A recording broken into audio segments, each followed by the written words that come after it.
بسم اللہ الرحمن الرحیم۔ آج ہمارا موضوع ہے نابینا نامحرم مرد سے بھی پردہ۔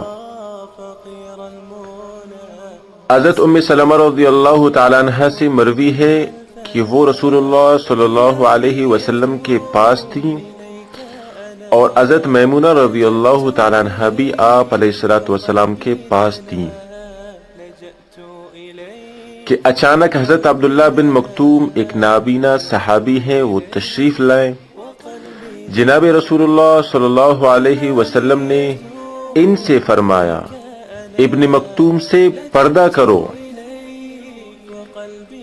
حضرت ام سلمہ رضی اللہ تعالیٰ عنہ کہتی ہے کہ میں نے عرض کیا، یا رسول اللہ، کیا وہ نابینا نہیں ہے؟ وہ تو ہمیں دیکھ نہیں سکتے۔ تو حضور صلی اللہ علیہ وسلم نے فرمایا، کیا تم دونوں بھی نابینا ہو کہ تم انہیں نہیں دیکھ سکتی؟ یہ روایت ترمذی اور ابو داؤد شریف کی ہے۔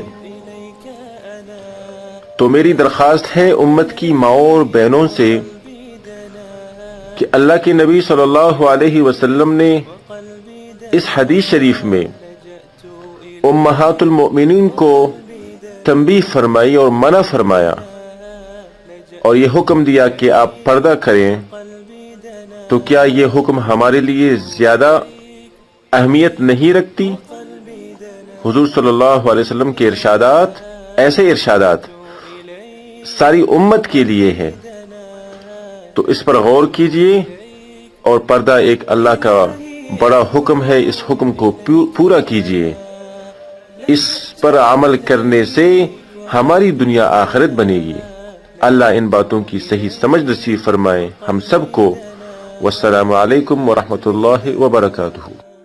إلهي أتوب إليك أنا لجأت إليك وقلبي دنا، لجأت إليك وقلبي دنا، لجأت إليك وقلبي دنا.